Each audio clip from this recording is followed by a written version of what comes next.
Dan huwa gvern li huwa mibni fuq gidba kif jiġdu l-wedjiet tal-Prim Ministru li ser nexxilu jibni power station f'sentejn u li ser reżenja jekk din il-power station ma tinbenix sa Marzu tas-sena d-dieħla. Il-kap tal-Oppożizzjoni Simon Busuttil għal dan waqt intervista li saritlu minn Lisa Spiteri u li xandret fuq Radio 101 nhar il-Ħadd filgħodu. Dan il-gvern huwa mibni fuq gidba.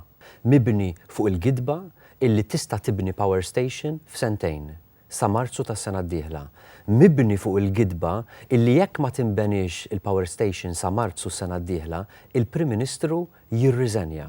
Il-gideb qiegħed jinkixef u ż-żejt qiegħed jitla' f'wiċċ l-ilma. Simon Busuttil qal li biex toħroġ il-verità kollha fuq il-każ tal-power station, l-Oppożizzjoni talbet li nhar it-Tnejn filgħaxija jsir dibattitu fil-Parlament dwar dan is-suġġett. Simon Busuttil fakkar li Joseph Muscat kien qal li se jibni power station biex iraħħas il-kontijiet tad-dawl, iżda l-gvern xorta raħħas il-kontijiet anki jekk il-power station għadha mhijiex lesta.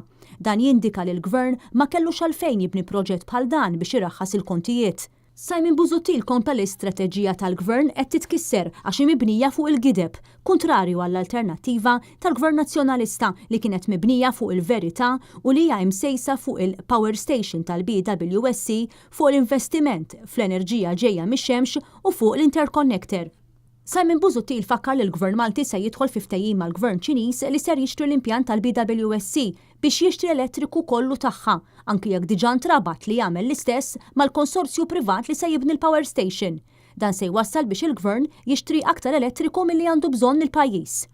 Mela l-Gvern għaliex ser jidħol fi ftehim illi jixtri elettriku iktar milli għandna bżonn bħala pajjiż. U oħra, u qar għaliex il-gvern ser jintrabat li jixtri elettriku bi prezz ola milli jista' jixtri mill-interconnector. Preferenza talba biex il-gvern jippubblika l-kuntratti li firma mal-Electrogas u Shanghai Electric Power, Simon Busuttil qal li din it-talba saret biex il-gvern iwettaq il-weda tiegħu ta' trasparenza.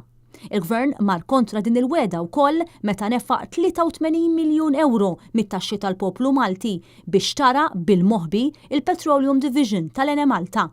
Il-kap tal-Oppożizzjoni staqsa wkoll xem wara d-dikjarazzjoni tal-Gvern illi se jkun qed ibih parti mill-Air Malta, meta Joseph Muscat stess dejjem saħaq li kien kontra l-bejħ tal-Air Malta, kif kien wiegħed f'gid boħra li ma kienx se jipprivatizza l-Ene Malta.